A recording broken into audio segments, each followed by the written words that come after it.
starting today off with some official news regarding MLB The Show 23 Season 2. We got ourselves Team Affinity Season 2 AL East captains. They're all going to be 92 overalls, very similar to what we got in Season 1. The biggest takeaway could be their boost. If this boost is going to be more significant, then these cards can be a whole lot more usable. But if they are not, and the boosts are similar to Season 1, them being 92 overalls, despite what boost they might bring, unfortunately will not make them usable, and these captains will go to waste as a collectible item instead of an actual usable card. For the Baltimore Orioles, we get starting pitcher John Means. For the Rays, first baseman Yandy Diaz. Yankees, starting pitcher Whitey Ford. Blue Jays, first baseman Vladimir Guerrero Jr. And last but not least, for the Boston Red Sox, shortstop Enrique Hernandez. Once again, these cards are non-sellable, so as soon as you obtain them, you're going to be wanting to put them towards the set 2 collections,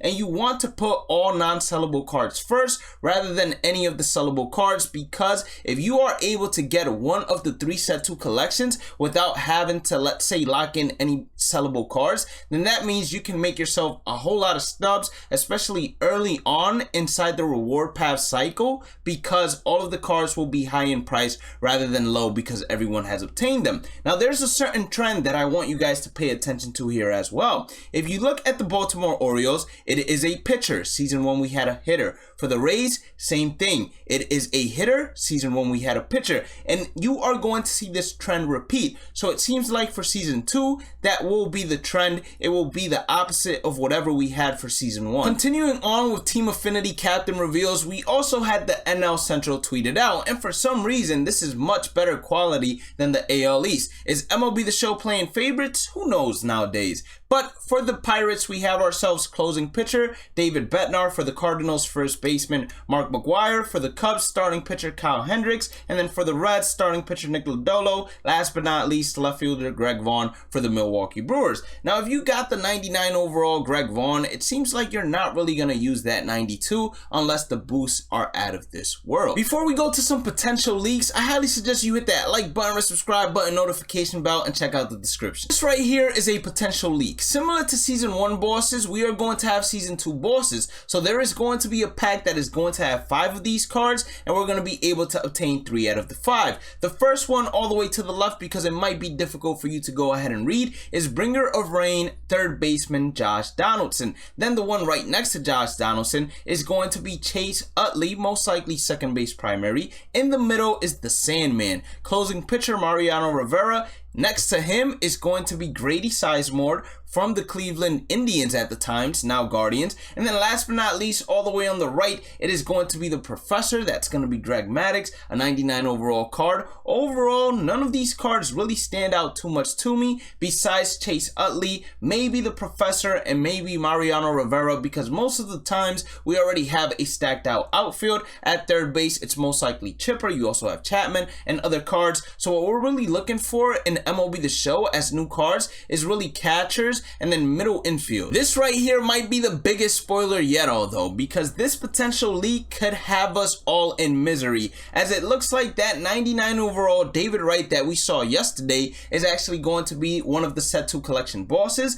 and then the big unit 99 overall left-handed pitcher Randy Johnson also seems to be one of the bosses. And then last but not least, right fielder Hammerin' Hank. I'm telling you all, it doesn't matter how good your starting rotation is, your number 1 pick from this pack should and will be Randy Johnson. After that, it's give or take whether you want David Wright because you're a New York Mets fan, or whether you want Hammerin' Hank, or whether you even care about collecting the other 2, because the only one that's really worth collecting, trust me, is Randy Johnson. We're back on MLB The Show 22 to help you prepare for Season 2 of MLB The Show 23's XP reward path. Now, inside of Season 1, we never saw any tasks within the reward path, but for Season 2 that could change. And why might that be able to change? Because in previous MLB The Shows, if you collected all of the bosses, they usually had a collection in the next reward path that would allow you to start off with a jump start of XP for collecting each and every single boss.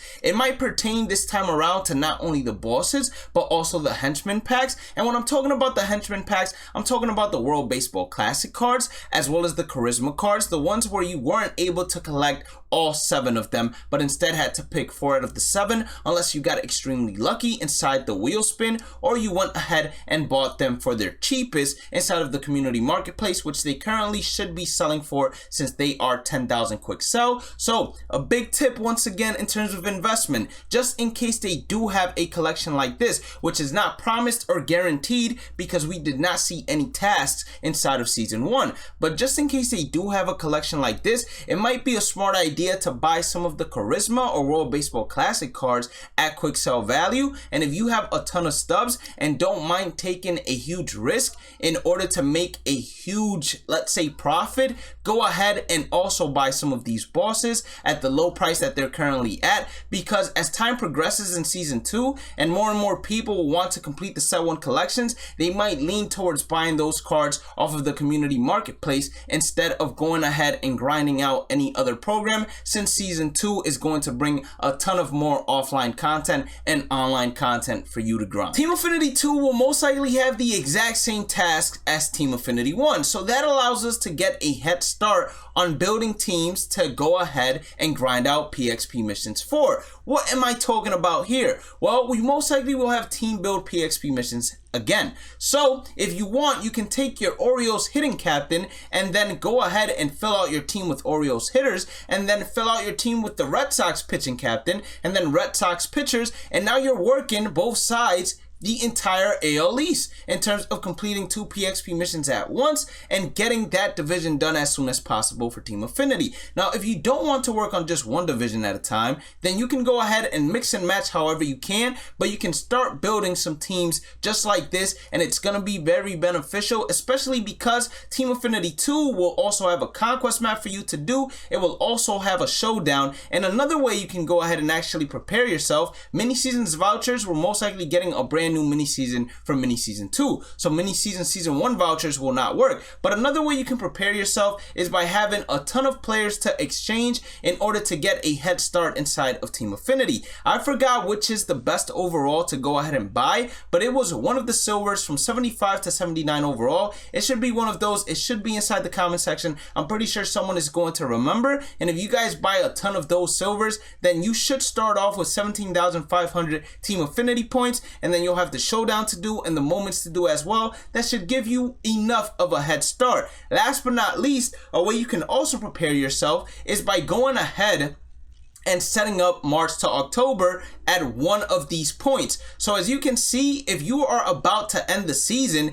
it would be great not to end the season inside of March to October and instead wait until season 2 of Team Affinity came out to end the season, because for playing in the playoffs and winning each round inside of the playoffs, you are getting substantial Team Affinity boosts or Team Affinity points earned towards whichever division it is you're working on, which will go ahead and allow you to progress a whole lot further. You can start today and begin grinding some March to Octobers out from each division, a team, let's say for example, in order to have that ready by the time Team Affinity 2 comes out, to blow through them and then head into Diamond Dynasty, play the showdown, play the conquest, do the moments, whatever it is, and just complete Team Affinity 2 the fastest way possible. If you did end up enjoying today's content, let me remind you to please hit that like button, or subscribe button, notification bell. Have a blessed day and night. Stay positive, stay safe, stay blessed, and check out the description. I'll catch you all on the next one. Peace out.